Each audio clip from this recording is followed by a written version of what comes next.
Muchas gracias, señora presidenta.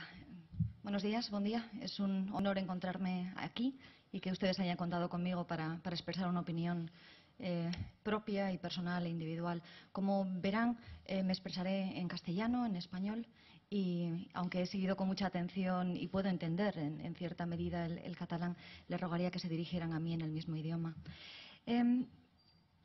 Cuando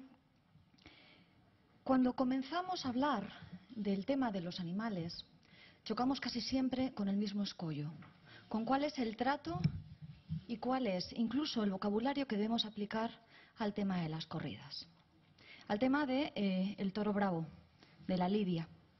Cuando yo defiendo mi posición, lo hago como una mujer sensible al sufrimiento humano y al sufrimiento ajeno, y que se encuentra en cada una de las circunstancias de la vida sintonizada de una manera, creo que bastante común, con el sufrimiento humano y con el sufrimiento animal, con la impotencia, con el dolor físico y con el dolor psicológico.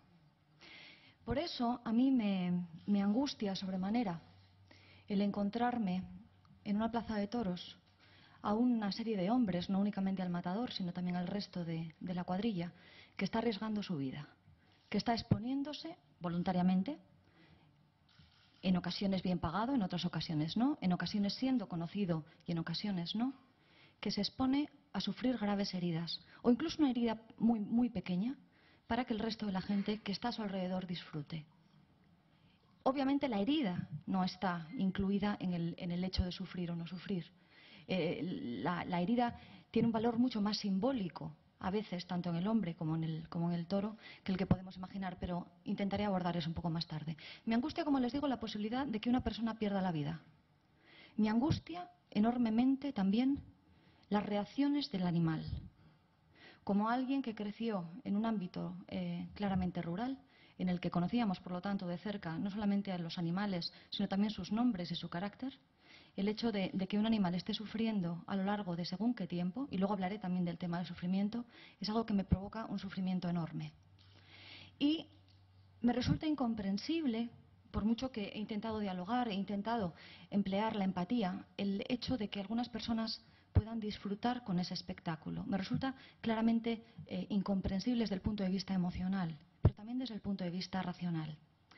Aludo a una serie de comparaciones, entre ellas, sobre todo, el efecto catártico que se produce en la plaza. Es innegable. Se estaba hablando antes de la sensibilidad, se estaba hablando de la corriente de energía, del placer, del disfrute que se obtiene frente a toda esa, toda esa visión. Bueno, también se producen otro tipo de espectáculos. Hay una conexión casi intuitiva, visceral, que también fue la base en muchos casos de la tragedia, del teatro, pero que también se observa en cualquier otro espectáculo en el que esté sufriendo un animal. Por ejemplo, hablábamos antes también de las peleas de gallos. Pero también se observa, para mi preocupación, cuando un grupo de muchachas está acosando y acorralando a otra niña y alguien lo graba con el móvil. Esas actitudes, que son también absolutamente atávicas e incomprensibles, no dependen únicamente del enfrentamiento entre la vida y la muerte. La catarsis se produce de muchas otras maneras. En el momento en el que en la tragedia griega se abolió la costumbre muy extendida de que el esclavo que sustituía al actor principal, al actor que debía ser asesinado en el escenario, hubo muchas voces que clamaron que eso mataría el teatro, que mataría la tragedia, porque la comunicación principal del ser humano en esos momentos estaba basada en la idea del ritual y del ritual sacrificial. Por eso, tanto los animales como los esclavos como los prisioneros eran sacrificados. No estoy comparando ni estoy colocando al mismo nivel a unos y a otros. Estoy hablando de que esa sensación de disfrute, de conexión, se produce en muchos niveles en otros espectáculos muy distintos al de la lidia. Por otro lado, cuando estamos hablando del hecho de encontrarnos en una corrida de toros, estamos hablando de algo totalmente ritualizado, es decir, que en cierta medida nos permite alejarnos a través de la fanfarria, la música, el espectáculo, las vestiduras, es decir, toda la todo el ritual que se está formando, toda la liturgia que ha traído a un gran número de escritores y a un gran número de artistas, nos estamos alejando del hecho principal. Y el hecho principal, como les digo, es esa lucha, ese enfrentamiento que acaba con la muerte de uno de los contendientes en la mayor parte de las ocasiones, salvo en las que se indulta el toro. Es lógico que atraiga efectivamente a mucha gente, e incluso mucha gente con una sensibilidad artística elevada, lo cual no significa que sean sensibles en cualquier otro campo. Porque principalmente la literatura, pero también todos los otros artes, se basan o se sienten atraídos de una manera muy especial hacia tres características determinadas. Una de ellas es el tratamiento del amor, otra de ellas es el tratamiento de la muerte y otro es el tratamiento de la violencia. Si elimináramos esos tres elementos del arte, prácticamente no nos quedaríamos con arte. Cuando estamos hablando de la muerte, también hablamos de la trascendencia. Cuando hablamos de la violencia, hablamos también de otro tipo de manifestaciones. Pero cuidado, el hecho de que eso sea necesario para que se produzca una obra de arte no significa ni justifica que en la realidad tenga que producirse. Cuando hablamos del mundo taurino, en muchas ocasiones se justifica la permanencia o la pasión que despierta por la que ha despertado en grandes genios de la literatura y del arte. Se suelen citar 3 o 4 nombres comunes: Picasso, Goya, Hemingway, Lorca. No voy a ahondar en la mentalidad ni en lo controvertido y incluso en el trágico fin de varios de ellos. Pero sí que es cierto que eran personas, eran artistas que dentro de la materia creativa que manejaban estaba siempre la fascinación por la muerte y la fascinación por la violencia.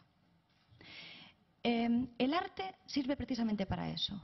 La literatura sirve precisamente para eso, para jugar al como sí, para de una manera ficticia y de una manera figurada, la ficción, el acercarnos a esa misma catarsis colectiva de la que estaba hablando en este tipo de espectáculo. Decir que, por ejemplo, el acabar con la fiesta de los toros sería cercenar parte de la vida artística es un error. Y es un error que puede ser contrariado de una manera tan clara como la de que hemos crecido rodeados de símbolos religiosos en los que se ve la tortura y se ve el maltrato de distintos santos, distintas vírgenes, por supuesto el propio sacrificio en la cruz de Cristo.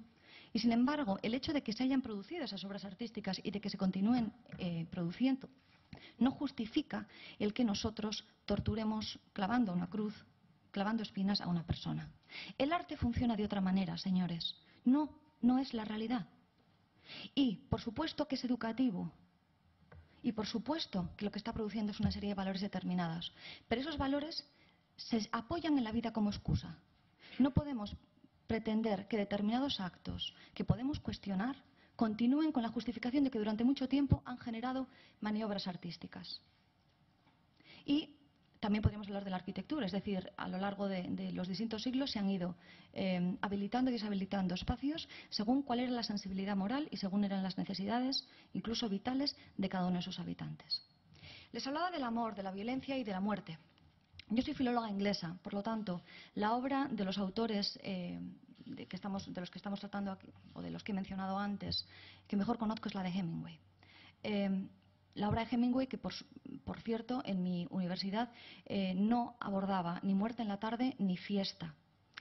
¿Por qué es interesante Hemingway? Bueno, pues por muchos sentidos. Uno de ellos porque durante mucho tiempo se ha considerado como uno de los defensores o como uno de los emisarios de la cultura española y muy en concreto de la cultura taurina. Él era un gran aficionado a los toros y así lo demostró. Sin embargo, también era un gran aficionado a la caza, lo era a la pesca y estaba fascinado una y otra vez por la idea de la guerra, por la idea del enfrentamiento con la muerte. Hay muchas tesis acerca de si lo que intentaba era huir o lo que intentaba precisamente era enfrentarse a ella de una manera más o menos directa. La certeza es que tenía una serie de aficiones personales y que las reflejó después en una obra artística que ahora está considerada más o menos irregular, pero que es innegable. ¿Qué ocurre? En el momento en el que llega Hemingway a España, y está además a lo largo de distintos viajes conociendo determinadas realidades, adopta de una manera casi intuitiva la misma perspectiva que otros viajeros americanos, ingleses y franceses estaban dando sobre España. Es decir, un país exótico y primitivo y un país que justificaba la violencia porque era precisamente exótica y primitiva. Es decir, se vende de una manera que ahora mismo posiblemente no consideráramos la más adecuada y que enlazó perfectamente con gran parte de las promociones de turismo que se dieron durante la época franquista. Es decir, el exotismo de lo diferente, de lo distinto y de lo violento identificado como lo auténtico.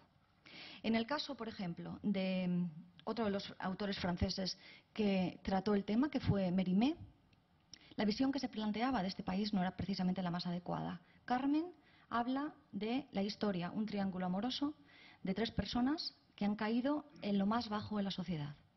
Una de ellas es una mujer ladrona, prostituta, manipuladora y destructiva. Otro de ellos es un muchacho que, debido a sus manipulaciones, se ha convertido en un guerrillero, en un asesino, en un bandolero. Y el otro es un torero. No estoy diciendo con esto, por supuesto, que ningún calificativo moral acerca del tema del torero. Pero sí que desde el punto de vista de los autores extranjeros, cuando se estaba hablando de ese tipo de España, no se estaba hablando precisamente de los valores más educativos, ni de los valores culturales más interesantes. Permítanme, por otro lado, que les alerte acerca de la idea o de la palabra o del concepto de cultura. Estamos ahora estamos poniendo de moda el hecho de que haya distintas culturas, la cultura del vino, la cultura de la gastronomía, la cultura del aceite, la cultura del toro. Cuando estamos hablando y nos referimos así a la cultura, no estamos hablando de una serie de manifestaciones culturales, sino de hábitos. Estamos hablando de costumbres. No estamos añadiendo el valor que todo acto cultural tiene que tener, que es el de la trascendencia. Es el de aprender a través de la ficción a solventar problemas muy reales. Y eso es uno de los valores que principalmente la cultura, la educación y la literatura pueden transmitir a los más jóvenes, a los chavales más jóvenes. Cuando yo me acerco a las obras infantiles, y esas obras infantiles pueden ser de mucho tipo, traducidas de muchos idiomas, se evita siempre de una manera exquisita el trato de la violencia. O se presenta de una manera claramente negativa.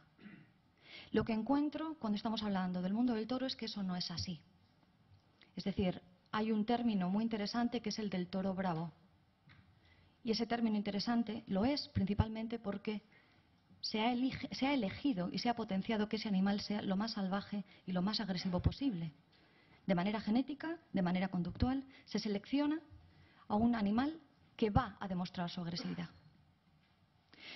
Desde luego no puedo estar de acuerdo con que eso se formule así. No lo puedo estar por mí misma, no lo puedo estar con la idea de transmisión de valores que se pueden realizar y no lo puedo hacer no porque no considere que dentro del despliegue de color, de luz, de música, no pueda haber algo positivo, sino porque me parece que claramente los valores que yo no deseo que se perpetúen, ni asociados a mí, ni asociados a mi cultura, ni asociados a mi país, ni a mi idioma, ni a ninguna de las cosas que valoro, tengan que ver con lo que encuentro dentro de esas celebraciones. Poca cosa más tengo que decirles. Estoy, como les digo, muy orgullosa de encontrarme aquí y me encantará responder a cualquier cuestión que puedan formularme. Doncs moltes gràcies, senyora Freire.